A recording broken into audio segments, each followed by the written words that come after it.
Salt water. So I drink salt water every day.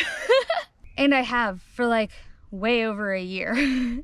There are so many health benefits from salt. We're literally made out of salt. The only reason why we even think that salt might be a bad thing is because in 1977, George McGovern's Senate Select Committee on Nutrition, just off of an opinion, said that Americans should eat less than 3 grams of salt a day. So we've been living our lives off of someone's opinion in 1977, which really happens more often than you may realize. See, but if you think about it, our bodies are literally made out of salt. When you cry, are your tears salty? Yes. Our sweat is salt. Our cells actually need salt in order to get the water into the cell for us to be hydrated. If you ever just drinking water and drinking water and drinking water and you're still thirsty and you're like, how am I still thirsty because I'm drinking so much water? The answer is because you need more salt in that water for your cells to be able to absorb the water. Your cells cannot absorb the water without salt. So there's salt running around in your bloodstream and all sorts of places all throughout your body. Almost all of your fluids are with salt. Your cells need it to communicate. They'll take that salt to put the water into your cells. But if you're drinking the water with the salt, it's going to be a lot easier for you to stay hydrated because you're going to have enough salt. There's already going to be salt in it and it's going to be able to go right into your cells. Salt is literally so important for our bodies. We need it to form bones. We need it to keep the right amount of blood in our body. Our cells even need it to communicate.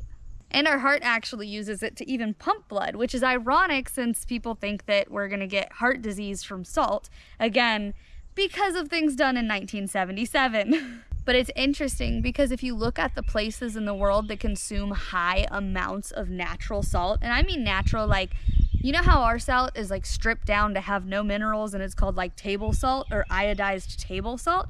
Yeah, that's not good for you. You want the salt with minerals and calcium and potassium and magnesium, and none of that is in table salt. There are literally vitamins and minerals in natural salt that is stripped in America out of our salt to be sold as table salt or iodized salt, and it's literally just sodium, which is like not the point. It's not the point of salt.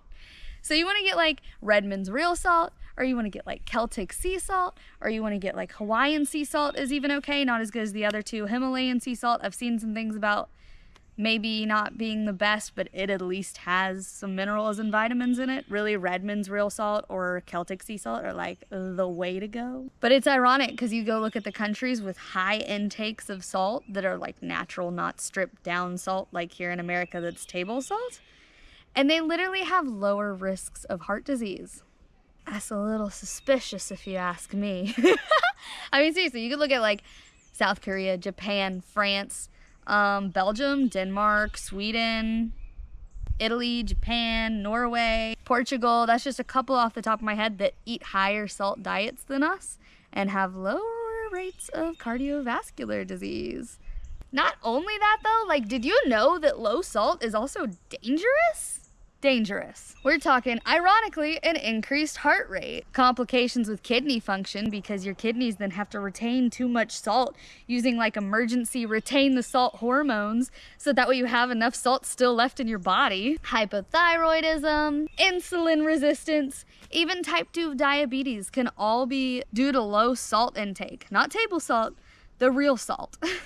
And ironically, every single one of those conditions that I just named, there's more of them. They all amplify the risk of heart disease, which is what we're told we should stop eating salt for. Yeah, so do what you will with that knowledge.